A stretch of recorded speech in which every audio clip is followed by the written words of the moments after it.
When I was younger, I believed that if the scientific theory of evolution was true, Christianity would therefore have to be false. This became a genuine source of insecurity for me, because the more I learned about evolution, the more infallible the theory became. As a result of this insecurity, I spent nearly every night watching young Earth creationist content, including presentations, sermons, but mostly videos that featured debates concerning the validity of evolution between scientists and young Earth creationists such as Ken Ham and Kent Hovind. What I really enjoyed about them were the crowds. I loved hearing them cheer when the creationist made a point, or boo when the scientist explained something they didn't like.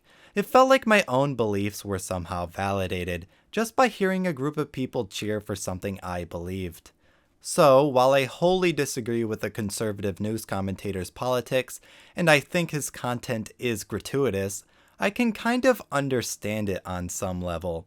And that is what I want to share with you today, why I think Ben Shapiro is successful and so appealing to so many people. Ben Shapiro is probably best known from the compilation clips uploaded to YouTube, in which he often has a speaking position on some college campus and contests students' questions and arguments. These students tend to be uninformed, lacking in the ability to present their ideas well, and are generally unaccustomed to public speaking, which makes them fairly easy targets for Ben Shapiro to rhetorically humiliate. The crowds are often on Ben's side, and provide cheer and applause at his retorts, oftentimes regardless of the strength or logical coherence of what he's actually saying. Boy and girl meant girl. Boy did not mean girl.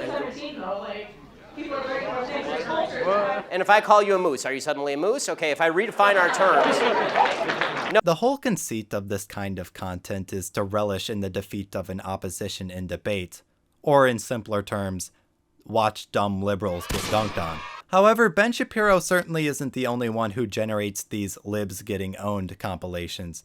In fact, Ben Shapiro is simply one of many content creators on the political right who make these kind of videos. Steven Crowder, another news commentator, has his Change My Mind series, where he essentially does the same thing as Shapiro, where he'll go to a college campus and argue with students over pre-prepared questions and answers, and then upload the best exchanges to YouTube to rake in millions of views. Caitlin Bennett is also a conservative commentator who conducts interviews with strangers over things like communism and gun control, with the goal being to logically stump her opponents to make them look foolish.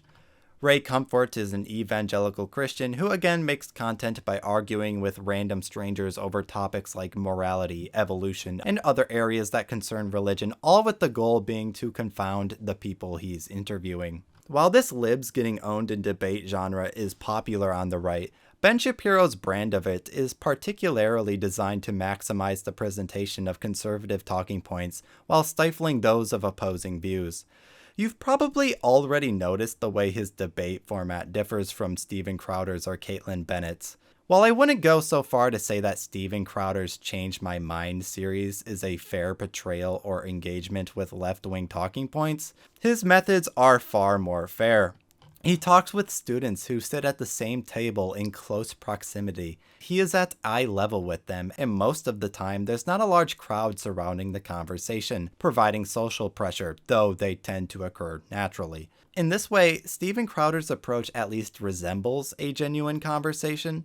If I came across somebody like this, I might even feel compelled to discuss what I believe with them. And why not? He just looks like some dude with a silly sign. Shapiro, on the other hand, does everything he can to prevent discussion.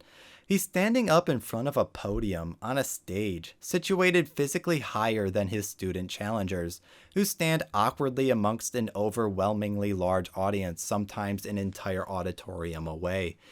These students often have to repeat themselves due to this distance and bad mic issues. Aesthetically, everything about this frames Shapiro as a teacher, a figure of authority speaking down to a lesser, faceless crowd. How is someone in this position supposed to engage in debate? I think it's clear that fair debate is not the intent here. The opposition is given just enough room to be able to spit out a thought that Ben Shapiro can then react to. I don't think it would be a leap in logic to say that Ben's debate format is structured to stifle genuine conversation. to prevent his opposition from being able to articulate their ideas to the best of their ability. And to a degree, this might be because Ben Shapiro isn't confident in his ability to debate people. Kind of a weird statement, given that Ben Shapiro is best known for being a debate lord. But think about it, who has been debated outside of dumb college kids, or random callers on his podcast, or news hosts who pay him to appear on their shows to get outraged at? What political theorist, educator, politician, just anyone that is a genuine intellectual who disagrees with him has Shapiro publicly argued with? I don't think that sort of thing has ever happened. The one instance I know of where Ben Shapiro was confronted by a real intellectual was when he appeared on the BBC to advertise a book he had written. The host, Andrew Neil, who I understand to also be on the political right, prodded Ben with a question about something he had written in his book, which was a concern over the increasing vitriol and toxicity in political debates and discussion. Andrew Neil pointed out to Shapiro that his style of political commentary seems to relish in the same vitriol and toxicity he worries about in his book. A fair and honest question concerning a potential hypocrisy. Instead of just responding to the question like a normal person, Ben became extremely angry, accused Andrew Neil of being a fraudulent reporter and a poor journalist, and basically did everything but simply answer the question before he rage quit the interview. The point I'm trying to make is that your words are highly designed to produce the consensus and understanding that the book seems to want to produce. You're lecturing me on Judeo-Christian culture after you call the pro-life position barbaric? I just asked you a question. And I asked you a question, you failed to answer a single one of mine. Frankly, I find this whole thing a waste of time. If you want to read the book and critique the book, why don't you read and critique the book? If you want to critique me, you can think whatever you want of me. Why don't you frankly, just try and I don't answer care. the I don't frankly give a damn what you think of me since I've never heard of you. And I've never heard of you until I briefed myself for this. I find this moment to be so fascinating. Ben Shapiro was given a fairly reasonable and simple question. For someone who's branded himself by being the guy that can destroy anybody and everybody in a debate, this moment is just so funny. He just folded like wet laundry, completely and utterly unable to defend himself, as a result of a question that wasn't even all that difficult to respond to, in all honesty.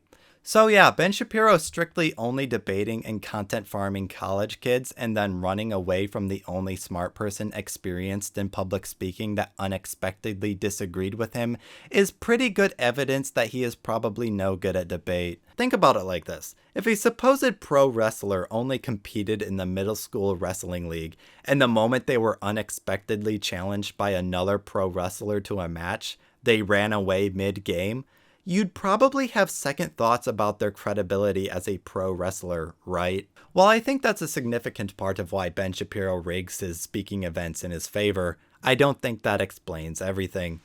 First, the whole driving force, the need for this content, is inherently anti-intellectual. Obviously, watching someone who has a position you disagree with get destroyed does not inherently bolster the validity of your position. For example, if a flat earther debated a regular, sensible person on the nature of the planet, it's likely the flat earther would win the debate, simply because conspiracy theorists tend to obsess over a large amount of information and talking points that the regular person simply wouldn't have any familiarity with, and therefore would not be able to adequately debunk the conspiracies used to prove the Earth is flat. Does this mean then that flat Earth theory is more credible because a flat earther could potentially win a debate? No, obviously not, because facts exist outside of what we think or believe about them. So then, watching liberal kids get dunked on in debates and subsequently get made fun of online doesn't make a conservative position more likely to be true. It can only serve to satisfy a rather vulgar need to see people lose and get made fun of. I want to make it clear that in no way am I saying that debates or arguments aren't helpful for discovering truth. Testing the strength of arguments against each other is a good way to find what is good thinking and what is not. However, as we've already discussed, Ben Shapiro does not engage in fair debate. His format is highly skewed to prevent opposing viewpoints from being adequately expressed. If Ben was able to destroy or own real intellectuals who've studied political theory and are confident in public speaking in organized one-on-one debates, then yeah, Ben Shapiro would be helping his audience discover what is true. But he doesn't do that, does he? He dismantles the arguments of dumb college kids who can barely stammer through a single sentence without a dozen pauses. How is that in any way useful for getting closer to the truth? So the natural question that needs to be asked is why? Why does right-wing media engage in this rather gratuitous content? Why is Ben Shapiro so popular? Well, because it is shallow and empty. Because it is just gratuitous entertainment. It gives the viewer a great amount of satisfaction from watching people they disagree with get owned, without challenging that viewer on what they believe in any meaningful way. The viewer doesn't have to consider that they might be wrong, because the opposing viewpoints are never fully presented.